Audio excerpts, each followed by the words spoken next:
देखिए, हमारा एक अपना मानना है कि डेमोक्रेसी में, व्यवस्था में जो संवैधानिक मान्यताएं हैं उसका हम सब लोगों को ध्यान रखना चाहिए। ये जो प्रकरण हुआ है इससे कहीं ना कहीं इंसानियत शर्मसार हुई है। और कल मैं आपका धन्यवाद करना चाहता हूं सब पत्रकार साथियों का कि आपने सच्चाई को उजागर करने में जो योगदान दिया, वो कहीं ना कहीं जो लोकतंत्र के चौथे स्तंभ के बारे में हम लोग जो अवधारणा आज के समय रखते हैं, उसमें कहीं ना कहीं जो हमारी इच्छा होती है उसको जो आपने कम से कम सच्चाई को उजागर किया, ये काबिल तारीफ है। और मैं अपने मेरठ के तमाम साथियों का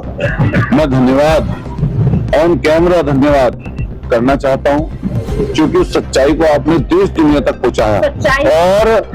और इसके साथ साथ जो मैंने कहा, डेमोक्रेसी में संवैधानिक मान्यताएं, उनका पालन किसी भी अधिकारी को करना चाहिए। जो पूर्व में यहाँ से एसएसपी ठीक गए, अब चले गए, वो डीजीपी मुख्यालय में अटैच हो गए, तो उनके लिए तो हम इतना ही कहेंगे कि ईश्वर उन्हें सद्बुद्धि दे, जो उनकी आने वाला समय हो वो कम से कम ऐसी चीजों में ना गुजरे जैसे पीछे विवादित चीजें रही। और दिग्विजय भाटी या दलित नेता जो हमारे मोहित जाटव हैं, जो उनके साथ बर्बरता हुई, वो पूरे देश और दुनिया ने देखी है। माननीय राष्ट्रीय अध्यक्ष श्री अखिलेश यादव जी ने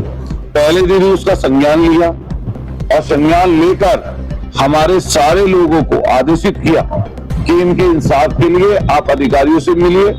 और अगर प्रदर्शन आंदोलन करना पड़े तो उस प्रदर्शन आंदोलन को भी हो।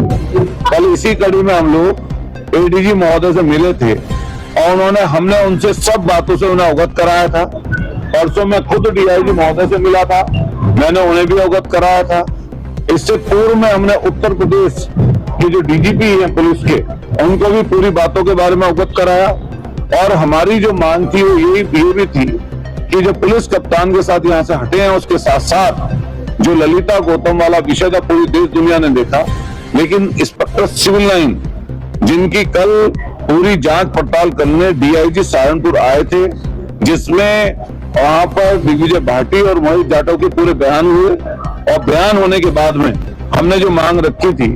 कि जो इंस्पेक्टर है उसके ऊपर कार्रवाई होनी चाहिए, लेकिन फौरी तौर पर अभी जो कार्रवाई हुई है उसको लाइन हाजिर किया गया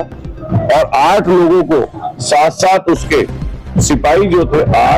8 लोग हैं टोटल, 2 एक इंस्पेक्टर, एक सब इंस्पेक्टर और बाकी सिपाही कांस्टेबल हैं, उनको लाइन हाजिर किया गया। लेकिन अभी हम लोग ये बात की अपेक्षा, चूंकि नए कप्तान आए हैं और पहले दिन उन्होंने चार्ज लेकर ऑफिस में जाते हैं, तो हम लोगों का एक कर्तव्य बनता था कि उन्हें सच्चाई से अवगत कराएं। हमने उन्हें पूरी सच्चाई से अवगत कराया है और उनसे अपेक्षा की है कि एज अ आईपीएस अधिकारी और इतने बड़े जिले में आप 3 जिले से लौट कर यहाँ पर चौथे जिले में कप्तान बन के आए, तो हमारी अपेक्षा है कि दिग्विजय भाटी, मोहित जाटव और साथ साथ जो पूर्व में जिन लोगों ने गलतियां ऐसी की, ऐसी काम हुए हैं, उन पर अंकुश भी लगेगा और साथ साथ इन लोगों को इंसाफ मिलेगा। आपसे संतुष्ट है अब तक किया? अच्छा, संतुष्टि देखिए, आधी अधूरी जांच और आधी अधूरे वादे और आधा सच आधा झूठ ये लोगों को परेशान करता है। तो हम लोग आधी अधूरी जांच पर विश्वास कैसे कर लें, लेकिन चूंकि कप्तान नए आए हैं, उनको जिम्मेदारी संभालनी है, तो इसलिए हमने उनसे ये कहा है कि आप जल्द से जल्द इन लोगों पर कार्रवाई सुनिश्चित करिए। और डीआईजी जो सहारनपुर है, आपके माध्यम से उनसे कहना चाहते हैं, उन्होंने जो भी रिपोर्ट उन्होंने पाई है,